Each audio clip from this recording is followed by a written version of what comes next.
ربنا آتنا في الدنيا حسنة وفي الآخرة حسنة وقنا عذاب النار. Bismillah ar-Rahman ar-Rahim. I wanted to make this for quite a while now, and I'm just going to go ahead and come out with it. That being a little bit about myself and my journey to Islam. I was born and raised into a home that follows the Ahmadiyya movement and continues to this day to be practicing in its religion, that being the Ahmadiyya movement. My grandfather was actually a missionary for the movement. He passed away a couple of months ago.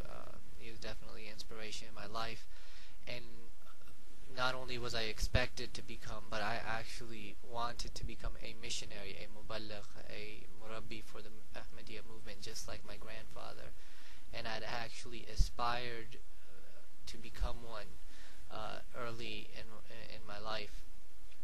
The only thing that I saw in my way was graduation from high school. After graduating high school, I was expected to, and I actually pretty much wanted to go to Rabwa, Pakistan, and become a murabbi, a missionary for the Ahmadiyya movement. The year that I was supposed to graduate in 2002, I had actually renounced Ahmadiyya based on the fact that I felt that I had found the truth in al-Islam, Islam without sectarianism, Islam without any labels, a spiritual path that does not limit one to interpretation, that is beyond all of the sects and what they've made it and what they've turned it into. And a part of realizing the truth and coming to the truth was going to the masjid, going to the masjid that was non-Ahmadi. When I had gone there, primarily to study, what these people were like, because I'm the type of person that, I can read the books and I can read the arguments, but visiting and experiencing is means a little bit something more to me than just the arguments and just the books. So I really wanted to see firsthand what these bearded mullah terrorists, persecutors, whatever the Ahmadiyya movement painted them as. I wanted to see firsthand what they were like and what their community was like. And so visiting the masajid, visiting the various mosques in the area, I had very, let's just say I had spiritual experiences in those mosques and in those communities, something that I didn't have in the Ahmadiyya movement, that I didn't experience in the Ahmadiyya movement. So it was a little bit more of a combination of feeling the Ahmadiyya, or not feeling the Ahmadiyya movement spiritually, and feeling the Muslim community spiritually, combined with the arguments and the dalil and the truth in of itself, that really caused me to be guided. And I thank Allah subhanahu wa ta'ala for that, alhamdulillah. After leaving the Ahmadiyya movement, the reaction that I got was, it was somewhat expected,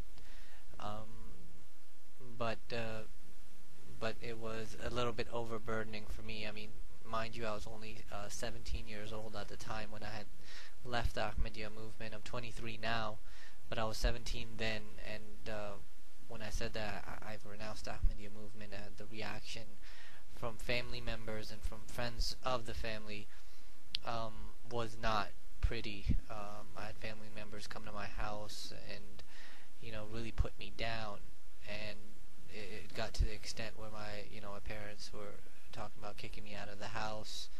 They were talking about they wouldn't let me go to the masjid. My keys were taken away for Jummah, saying that I couldn't go to Jummah, to the quote unquote Sunni mosque, and the tactics were done to keep me away from there, and they wanted me to go to the Ahmadiyya center.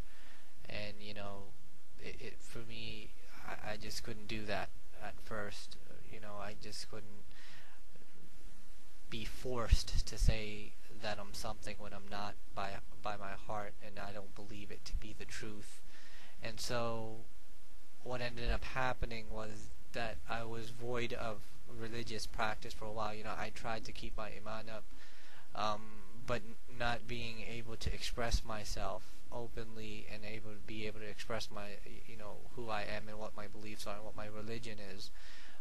It being 17 years old, I mean, it really got to me, and there came to a point where I just stopped practicing, Islam as entirely. I mean, the pressure came to me to that extent, and I was, like I said, I was praying 5 times a day, studying the Quran, really involved in Islam. And after going through all of that, I basically decided at that point that I'm not going to practice any religion at all, and I even started calling myself Ahmadiyya again for the sake of the reputation of my parents, because Ahmadiyya movement, it's the social bondage that one involves himself into when he converts to the religion or is born into the religion, such as myself, is very distressing in the case that one should rebel against the movement. I didn't rebel, I just left it,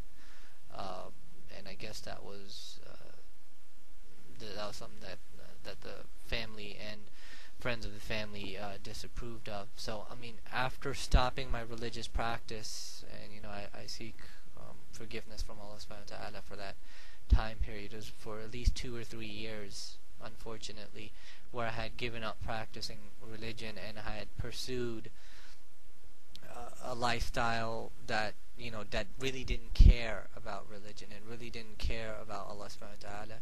And I knew that in my heart that I believed in Allah, and I had faith in Him, but unfortunately I couldn't practice the religion that I wanted to practice. And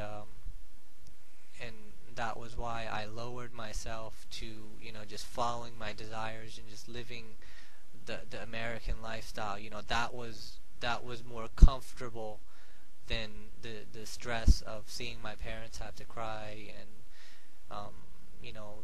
and seeing the stress that they went through and that family went through in my decisions.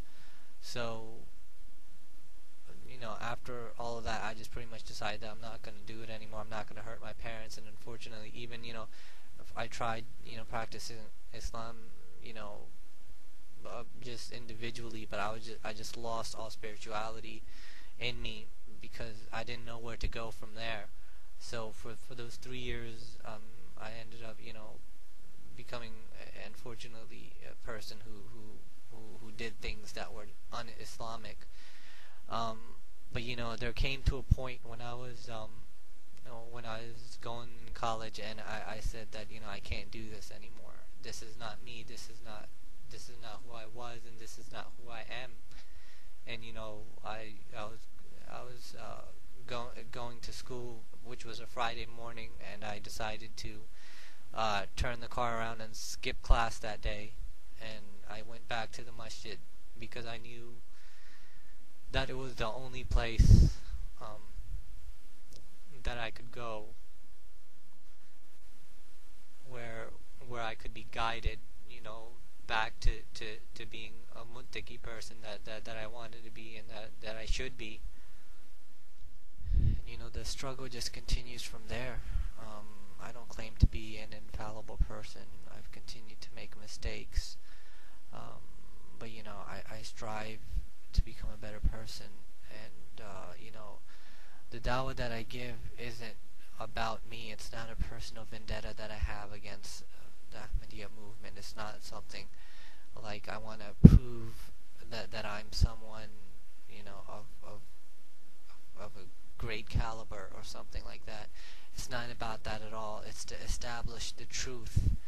And alhamdulillah, I believe that I found the truth, and I'm extremely proud to be a part of this ummah. I'm extremely proud to be a part of this deen, and the brotherhood that exists in this deen and in this ummah is extremely powerful, and it's helped me to realize my priorities. It's helped me to become a stronger person. It's given me faith, and it's given me spirituality, and I can only be thankful for that.